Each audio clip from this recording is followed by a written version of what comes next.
to the corner, and there goes Colette crashing to the canvas.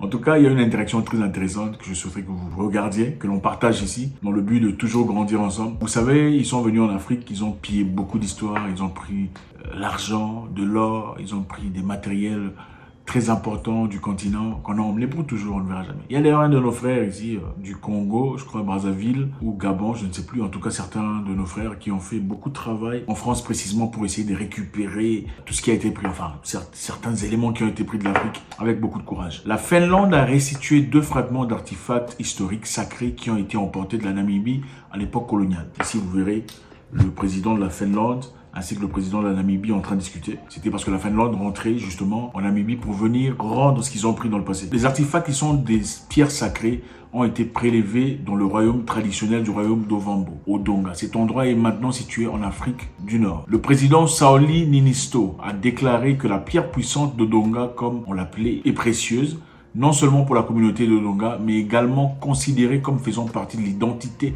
et du patrimoine de la communauté. Le président de la Namibie, Hage Geingob, a déclaré que le retour de la pierre devrait servir d'exemple à tous ceux qui ont volé des choses en Afrique. Très intéressant de voir ça. Donc le président finlandais, Sauli Niinisto, décide de rentrer en Afrique pour aller rendre cette pierre sacrée qu'ils ont pris de la Namibie. On l'a accueilli en grande pompe, on l'a accueilli avec les honneurs qu'il fallait. Je crois que c'est ça, beaucoup de personnes devraient faire la même chose. Mais c'est bien triste de voir. On a pris beaucoup d'histoires venant d'Afrique dans le passé, beaucoup d'histoires. Il déclare après des centaines d'années finalement, on vient de rendre ce qui ne nous appartient pas. Et si vous écoutez très attentivement, le journaliste lui pose la question de savoir pourquoi avez-vous décidé de rendre les pierres? Pourquoi finalement la Finlande décide de rembourser ou de restituer ce qui n'appartient pas? Qu'est-ce qu'il dit? Il dit la Finlande restitue évidemment parce que normalement quand quelqu'un prend quelque chose qui ne lui appartient pas, qu'est-ce qu'il fait? Il doit le rendre. If you take something, you should return it. Isn't it so? And sometimes it takes a bit time. Et le président namibien, qui est très courageux, en a profité pour dire que ceci serve de leçon à tous les autres qui ont volé ici, dans notre continent, qui viennent rendre ce qu'ils ont pris. And to give the example to all those who stole things from Africa, to return. On a pris beaucoup de choses de l'Afrique, les amis. Ce qui est curieux, c'est que bon, il y a quand même certains qui ont le courage de rendre ça. En novembre 2017, à l'aube de son premier mandat, Emmanuel Macron disait « On a pris engagement devant 800 étudiants dans le pays d'Afrique de l'Ouest, le Burkina Faso. » La promesse de Macron revêt encore aujourd'hui une importance toute particulière, puisqu'il visait de restituer les œuvres spoliées en Afrique pendant la période coloniale. Donc Macron avait dit on va restituer les œuvres qui ont été prises devant des étudiants. Il a fait cette promesse. Mais 5 ans plus tard, rien. Vous voyez comment ces gens sont des menteurs. Beaucoup de choses ont été prises de l'Afrique. On a pris de l'or du Zimbabwe, de l'or du Togo. On a pris des diamants. L'entreprise que vous connaissez, des Beers. Vous connaissez des Beers? Ouais, des Beers à Anvers, en Belgique. Ils sont le plus grand producteur de diamants au monde aujourd'hui. Ouais. C'est eux qui ont créé l'histoire Diamond is forever. Donc le diamant, c'est pour toujours. C'est un gros mensonge. Qui vous a dit que le diamant est pour toujours? Qu'est-ce qui donne la valeur au diamant? Ils ont blagué avec les gens aujourd'hui pour vous marier. Il faut acheter des bagues en diamant, tout ça. Ils se font beaucoup d'argent. Mais ils n'ont pas rendu le diamant. Ils ont pris beaucoup d'histoire de l'Afrique. Ils ont même pris des corps humains. Sarah Batman, le corps qui a été gardé en Europe pendant très longtemps. Une femme africaine avec des formes. On a pris son corps. On l'a emmené là-bas pour faire des marchandises, tout ça. On s'est servi d'elle pour, voilà, une forme de prostitution, tout ça. On a vraiment abusé d'elle parce qu'elle avait des belles formes, tout ça. Bon, généralement, on se moque de vos formes et on dit que vous êtes bizarre. Mais en réalité, ce sont les formes qui étaient les plus appréciées. Et à son décès, on l'a gardée dans un musée. Au lieu de ramener son corps en Afrique du Sud, d'où elle était issue. C'est juste à peine, dernièrement, avec Mandela, qu'on a fait beaucoup de travail pour essayer de récupérer le corps. C'est finalement qu'on a rendu le corps. On a pris beaucoup de choses venant de l'Afrique. On a même pris, il y a même des lions qu'on a pris en Afrique, au Kenya par exemple. Il s'agissait de 2 lions infâmes, les lions de Tsavo, en Afrique de l'Est. Ils ont tué beaucoup de gens, ces lions-là. Les 2 lions ont mangé beaucoup de gens à la fin du 19e siècle. Les ouvriers qui construisaient la ligne de chemin de fer entre Mombasa et Lac Victoria pendant 9 mois.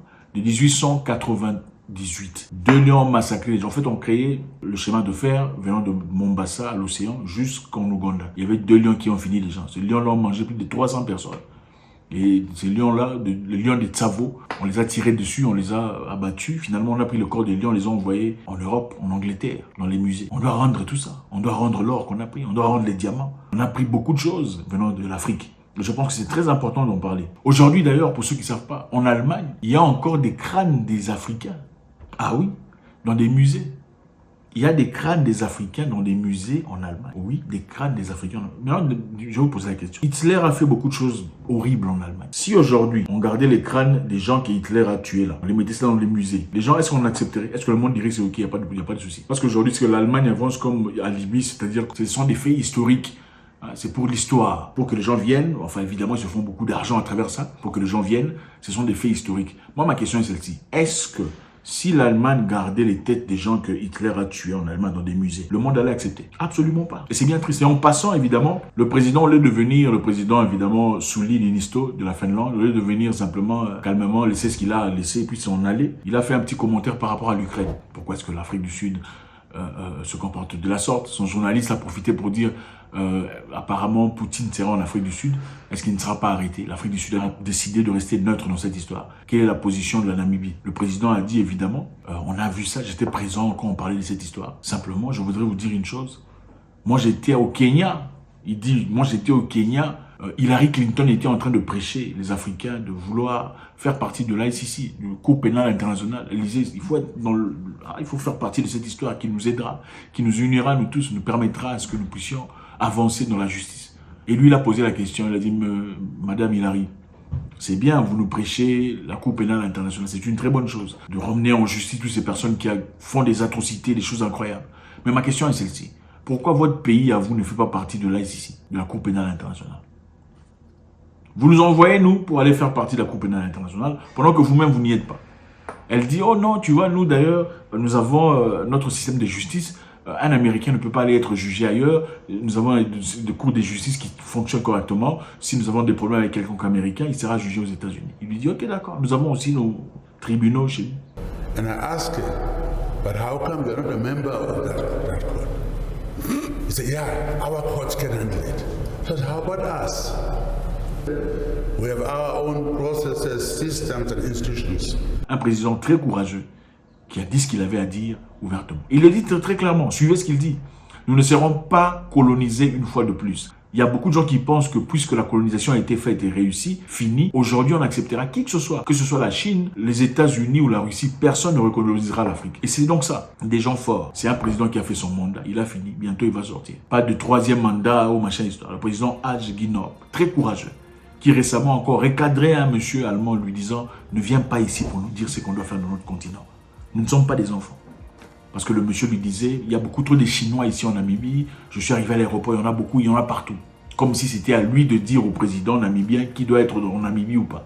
Il lui dit « Mais vous, d'ailleurs, dans votre pays, quand on arrive là-bas, on nous humilie. Il y a des gens faisant partie de notre gouvernement qui sont récemment partis en Allemagne. Ils ont été humiliés à l'aéroport à cause des visas. Humiliés, corps diplomatique. Ne venez pas ici nous dire comment on va vivre, à qui on doit ouvrir la porte ou pas. Chacun a le droit de faire partie de son groupe. Si l'Afrique du Sud décide de soutenir Vladimir Poutine ou peu importe dans sa démarche, qui êtes-vous pour nous dire ce que nous devons faire? Et c'est ça, on commence à voir de peu à peu ce courage venant de beaucoup de présidents africains, beaucoup de leaders ayant ce courage de dire ouvertement ce qu'ils pensent et surtout de défendre fermement les intérêts des Africains. Ce qui est clair est qu'il y a beaucoup de présidents ici qui sont des lâches. Ça c'est clair. Ce sont des gens qui sont là en attente de leur maître, de recevoir un peu par-ci, par-là, dans le but de brider des contrats, avoir un peu plus de temps de présidence. C'est ça la réalité, hein. Beaucoup de présidents veulent rester président à vie. C'est ça le problème du pouvoir. Quand on goûte le pouvoir, très peu sont ceux qui sont capables de dire, bon, ok, au revoir. La plupart veulent chercher des raisons, changer la constitution pour continuer leur histoire. Et pour que cela lui soit accordé, qu'est-ce qu'il faut faire? Il faudrait faire ce que l'Occident te demande de faire. Parce que si tu ne fais pas ce que l'Occident te demande de faire, l'Occident viendra à ta porte frapper et dire, ok, ton mandat est fini, il faut sortir. Mais si tu fais ce qu'il te demande, on ne t'appellera jamais dictateur. Tu peux rester là pendant longtemps. Vous avez des exemples des pays ici, c'est aussi clair que ça. Faites-moi savoir ce que vous en pensez. Très intéressant. L'Europe doit rendre les histoires en Afrique. Le président français a promis de rendre des histoires au Bénin, aux Africains. Il n'a pas fait pendant 5 ans. C'était de l'air, de l'oxygène pollué, les lions africains qu'on a pris. Enfin bref, de l'or, les diamants, tout ce qui a été volé. God bless.